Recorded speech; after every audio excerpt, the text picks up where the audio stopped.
Hello students. तो फिर आज हम लोग डिस्कस करेंगे आगे का न्यूमेरिकल। जैसे कल हम लोगों ने न्यूमेरिकल कंटिन्यू किए थे, आज उसी के आगे और कंटिन्यू करेंगे। तो पहला न्यूमेरिकल है आज का हमारा, equal lengths of manganin and nichrome.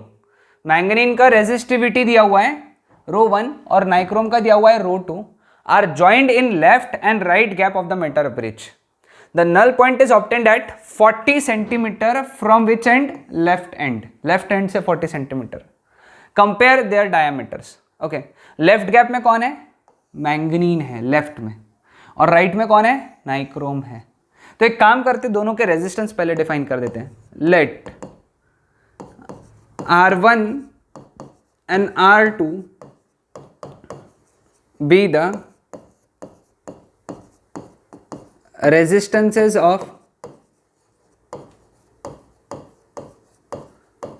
Manganin and nichrome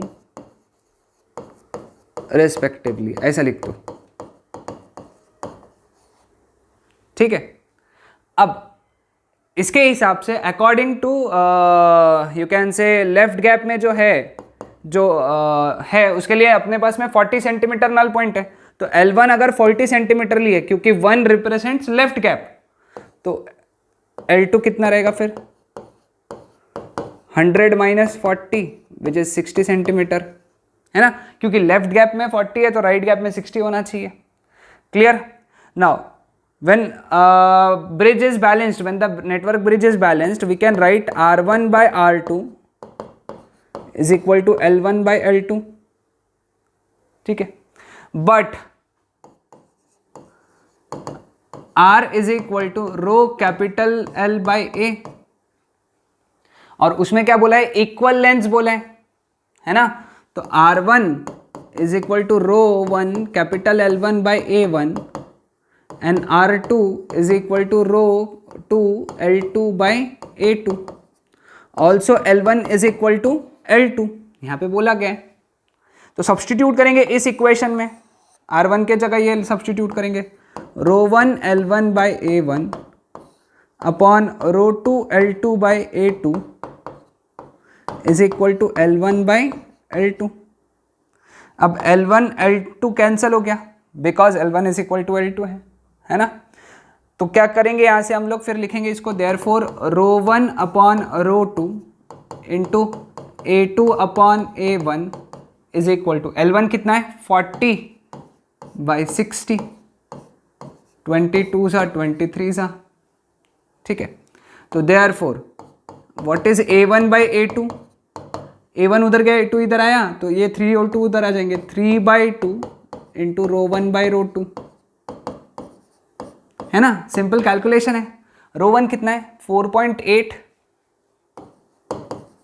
into 10 to the power minus 8 upon rho कितना है? 10 टू द पावर माइनस 6, 2 1 सा 2, 2.4 सा। तो therefore A1 by A2 is equal to 3 into 2.4 कितना होता है? 7.2 into 10 to the power minus 2, ठीक है। लेकिन एरिया कितना होता है? पाई डी स्क्वायर बाय 4, क्योंकि डायमीटर का रेशियो निकालना है ना अपने को। Find the diameters, compare the diameters. तो A1 के जगह क्या लिखेंगे?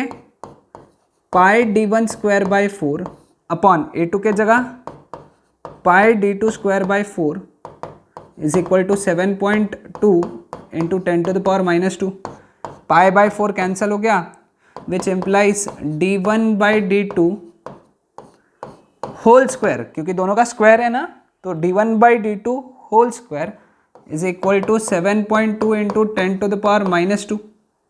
टेकिंग रूट, दोनों साइड का रूट लिया है ना।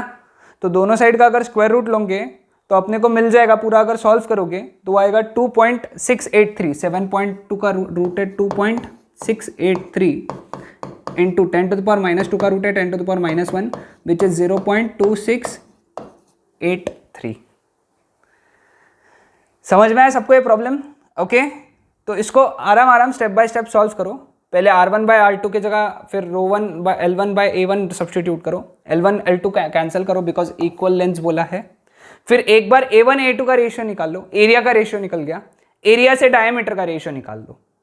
है आसान? हाँ, ओके तो सभी ने नोट डाउन कर लेना है, ये अच्छे से इसको लेक्चर को पॉज करो और ये नोट डाउन कर लो। Next, with an unknown resistance x in left gap and a known resistance 30 ohm in right gap, null point is obtained at 40 centimeter from the left end।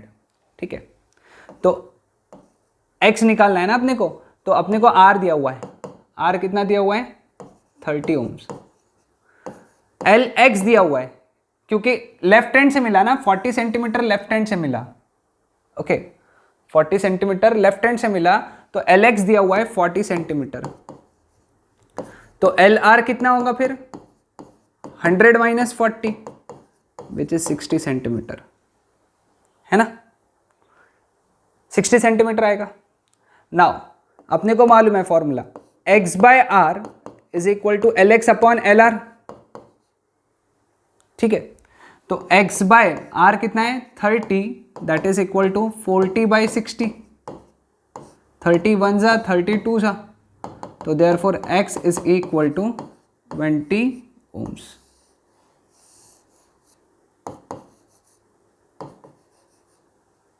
ठीक है, समझ में, बहुत आसान क्वेश्चन था ये, तो कुछ भी नहीं था इसमें। ओके, तो हमारे लेफ्ट गैप में कितना रेजिस्टेंस हो गया 20 ohms, आसान। लेकिन इसी पे बेस्ड अगला क्वेश्चन है, एक्चुअली ये 3 क्वेश्चन है तो मैंने उसको 3 पार्ट में सॉल्व किया है। तो पहला पार्ट समझ में आया, फॉर द अबव प्रॉब्लम, यानी जिसके लिए x is equal to 20 ohms आ गया, मैं यहाँ लिख देता हूँ x is equal to 20 ohms आ चुका है क्योंकि वो स्लाइड हट गई है ना, तुमको लिखने की जरूरत नहीं क्योंकि ऑलरेडी है। Find the shift in null point when resistance in both gaps are increased by 15 ohms। Okay, तो नया x कितना हो जाएगा फिर अब 20 प्लस 15 विच इज 35 ohms, और r कितना हो जाएगा, r ऑलरेडी 30 था, 15 से बढ़ा दिया, दोनों गैप में 15 से बढ़ाया, तो ये हो गया 45 ohms। तो तुमको निकालना है Lx। ओके, तो अपन क्या करेंगे, x by are is equal to L x upon L R. L x upon L R के जगह क्या लिख सकते हैं अपन 100 माइनस एल एक्स। ठीक है, तो क्या लिखेंगे, देयर फोर x कितना है 35 by 45, that is equal to Lx निकालना है अपने को, Lx अपॉन 100 माइनस Lx, 5 7 जा 5 9 जा, क्रॉस मल्टीप्लीकेशन किया यहाँ पे, 7 into 100 minus Lx is equal to 9 Lx, तो 700 minus 7 Lx is equal to 9 Lx, minus 7 Lx इधर गया तो बन गया 16 Lx इज इक्वल टू 700, तो Lx is equal to 700 upon 16, 350 जा 2 8 जा, अब इसको सॉल्व कर लो, कितना आएगा ये 8 4 जा 32 30 है ना, 8 3 जा 24 6 0 7 जा 56 5 जा 40, तो इतना आया। ओके, तो न्यू नल पॉइंट कहाँ पे 43.75, ओरिजिनल नल पॉइंट कितना था, original null point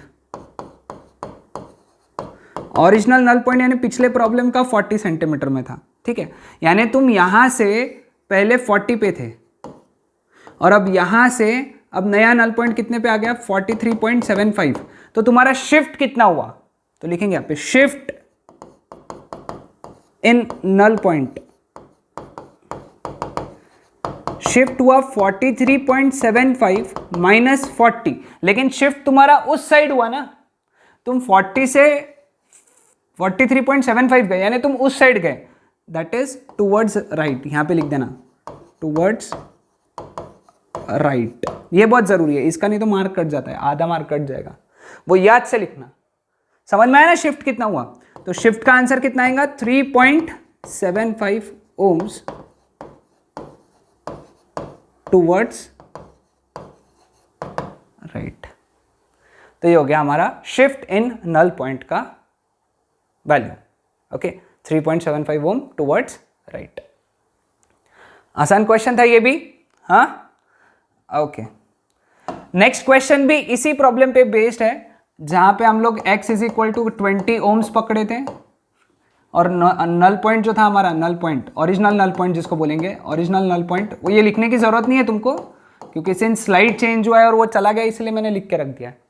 for the above problem find the shift in null point when resistance in both gaps is shunted.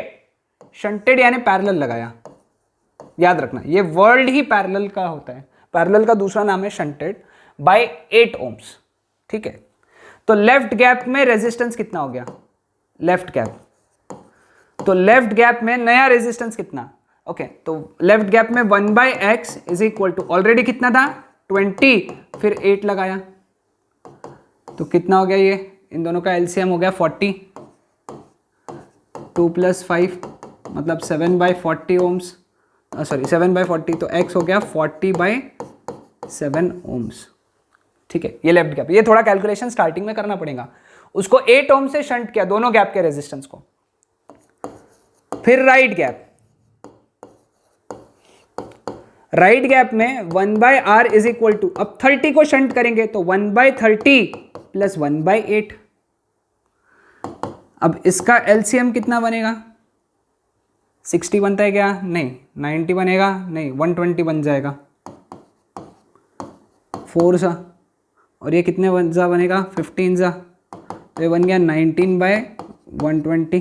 तो therefore r is equal to 120/19 ohms. बस अब x और r की value आ गई। If the bridge is balanced तो x/r is equal to LX upon 100 - LX, direct लिख सकते हो तुम। ठीक है, x कितना है 40/7, ये है 120/19 is equal to LX upon 100 - LX। ये प्रॉब्लम को स्टेप बाय स्टेप इसलिए सॉल्व करो क्योंकि थोड़ी सी भी गलती कैलकुलेशन में पूरा प्रॉब्लम रॉन्ग हो जाएगा, तुमको 1 आध मार्क मिलेगा इसमें 3 में से। सपोज 3 मार्क के लिए पूछा तो 1 मार्क वगैरह मिल जाएगा, उसके ऊपर मिलते ही नहीं है क्योंकि तुमको फॉर्मूला और सब्स्टिट्यूशन का ही मार्क मिलेगा, फाइनल आंसर के मार्क्स नहीं मिलेंगे। इसलिए स्टेप बाय स्टेप सॉल्व करो। तो इसको कैसे लिखेंगे हम लोग, 40/7 into 19/120 is equal to LX upon 100 - LX। देखो 41 सा 43 सा हो गया, तो 19/21 is equal to LX upon 100 - LX। Cross multiplication 1900 - 19 LX is equal to 21 LX। -19 LX उधर गया तो बन गया +19 LX, तो बन गया 40 LX इज इक्वल टू 1900। 1 0 तो कट हो गया, तो LX कितना हो गया 190/4। तो ये आ गया, कितना आ गया LX, 4 4 सा 16, 30, 4 7 सा 28, 20, 47.5 सेंटीमीटर LX आ गया। ठीक है, समझ में आया LX 47.5 सेंटीमीटर। ओके, तो न्यू नल पॉइंट लिख दो यहाँ पे, new null point is equal to 47.5 centimetre. Original null point is equal to 40 centimetre. Therefore shift in null point, shift कितना हुआ 47.5 - 40, लेकिन किधर होगा अब, ये स्वाभाविक सा बात है 47 हुआ मतलब 40 के उधर हुआ, उधर यानी राइट में, तो यहां लिख देना टूवर्ड्स राइट। तो कितना आंसर आएगा इसका 7.5 सेंटीमीटर टूवर्ड्स राइट। ठीक है, तो ये हो गया हमारा इसका आंसर। क्लियर, ये तीनों प्रॉब्लम एक ही थे लेकिन मैंने तीनों अलग अलग पार्ट में पढ़ा, यानी तुमको कंसेप्ट क्लियर होना चाहिए। ये सभी न्यूमेरिकल्स को एक बार देख लिया है तो साथ ही साथ अब इसको लिखना चालू करो और एक बार वापस अगले दिन या फिर उसी दिन रात में एक बार वापस सॉल्व कर लो, बिकॉज इस बार जो नोट्स में दिए है प्रॉब्लम्स उसी में से आएंगे, बाहर से नहीं आएगा। तो इन सभी प्रॉब्लम्स का अगर अच्छे से प्रैक्टिस कर लिया है ओके, तो आपका बहुत अच्छे से प्रिपेयर हो जाएगा ये चैप्टर। तो ये यहाँ पे हमारे न्यूमेरिकल्स एंड होते हैं व्हिटस्टोन नेटवर्क ब्रिज, मीटर ब्रिज और केल्विन्स मेथड पे।